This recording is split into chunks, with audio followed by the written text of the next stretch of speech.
Assalamualaikum warahmatullahi wabarakatuh. Hai anak-anak hebat, berjumpa lagi dengan Bu Julaika.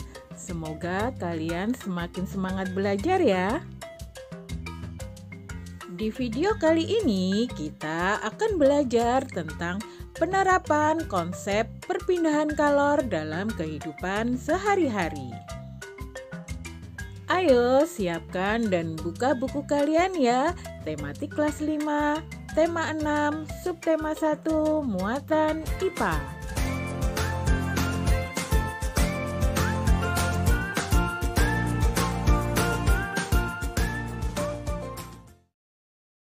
Anak-anak, makanan yang dihasilkan dari hasil fotosintesis menjadi sumber energi bagi makhluk hidup, termasuk kita manusia. Selain matahari dan gesekan dua benda, energi panas juga bisa diperoleh dari api.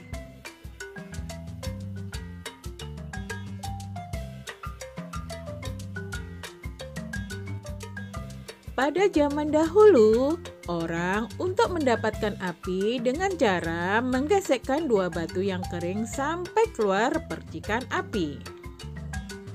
Selain itu, bisa juga menggunakan kayu kering yang digosok-gosokkan dengan tanah kering sampai keluar api.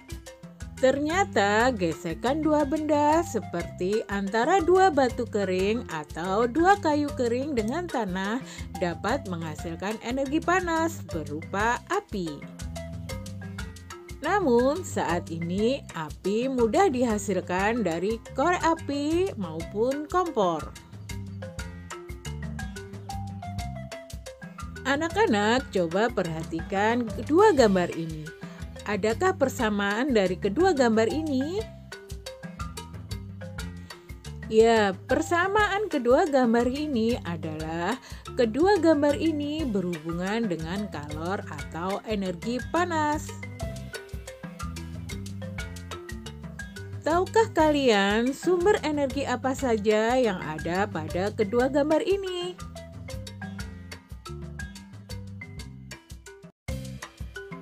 Betul, di gambar ini ada api dan ada hubungannya dengan matahari.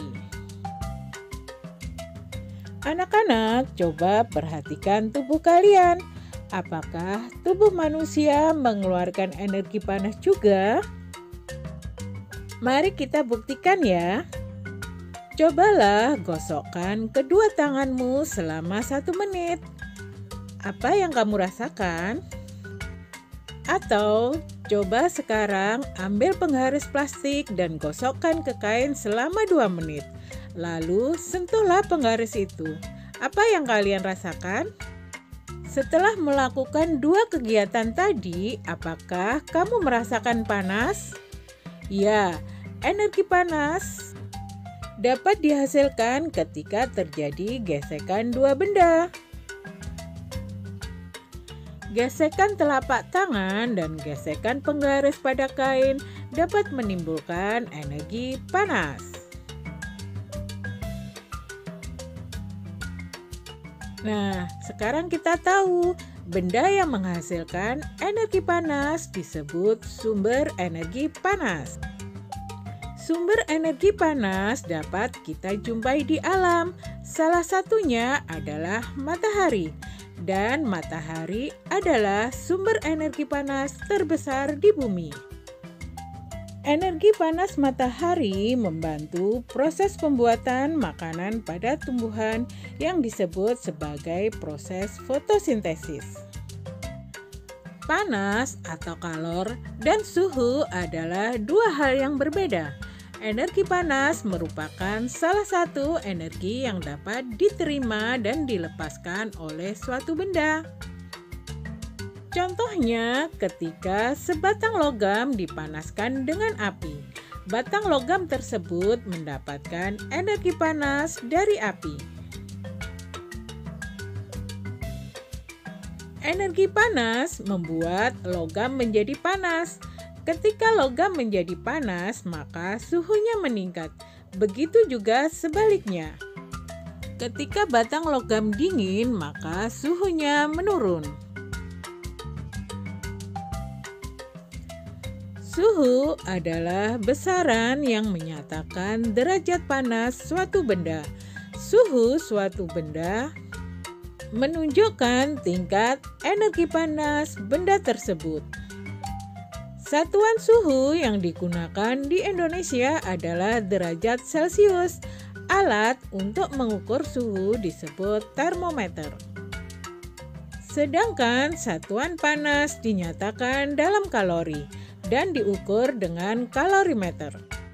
Nah anak-anak, semoga sekarang kalian paham ya perbedaan antara suhu dan panas. Suhu menunjukkan energi yang dimiliki suatu benda. Energi panas dapat mengubah benda tersebut. Anak-anak, ternyata perubahan suhu dan kalor mempunyai akibat pada suatu benda, yaitu pemuaian dan penyusutan. Yang dimaksud pemuaian adalah perubahan suatu benda yang dapat bertambah panjang, lebar, luas, dan volumenya karena terkena panas atau kalor. Sedangkan penyusutan adalah perubahan suatu benda yang menjadi berkurangnya panjang, lebar, dan luas ataupun volume karena suhu dingin. Anak-anak, kita mempunyai indera peraba, yaitu telapak tangan kita. Tetapi telapak tangan tidak bisa menentukan secara tepat derajat panas atau dingin suatu benda. Mengapa? Hal itu membuktikan bahwa indera peraba tidak dapat digunakan mengukur derajat panas suatu benda karena setiap orang memiliki perbedaan dalam merasakan suhu di sekitarnya. Anak-anak, inilah beberapa contoh pemuaian dan penyusutan benda karena perubahan suhu dalam kehidupan sehari-hari, antara lain pemasangan kaca jendela. Diberi jarak kosong antara kaca dengan bingkai jendela.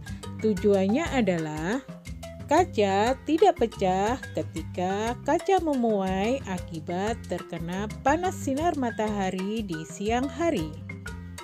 Contoh yang kedua adalah ban sepeda. Ban sepeda yang ditaruh di bawah sinar matahari bisa meletus karena udara yang ada di dalam ban sepeda memuai terkena panas sinar matahari. Contoh yang lain adalah pemasangan kawat dan kabel listrik.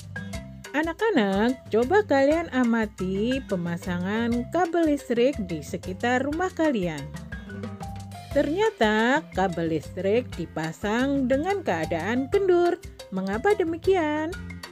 Ternyata ada tujuannya loh mengapa kawat atau kabel listrik dipasang kendur, yaitu supaya kawat atau kabel listrik tersebut tidak putus ketika terjadi penyusutan karena udara dingin di malam hari.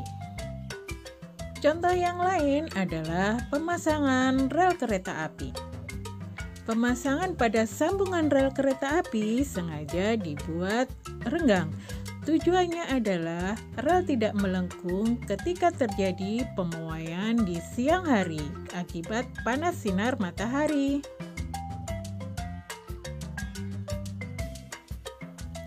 Contoh yang lain lagi adalah pada penggunaan termometer.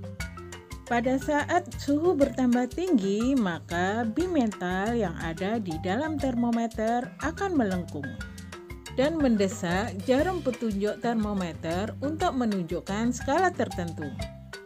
Dan angka yang ditunjuk oleh jarum petunjuk tersebut menunjukkan suhu pada kondisi saat itu. Nah anak-anak, demikianlah pembelajaran kita kali ini. Semoga pembahasannya mudah kalian mengerti dan mudah kalian pahami ya. Terima kasih sudah menonton. Jangan lupa subscribe ya. Bujul pamit dulu. Bye. Wassalamualaikum warahmatullahi wabarakatuh.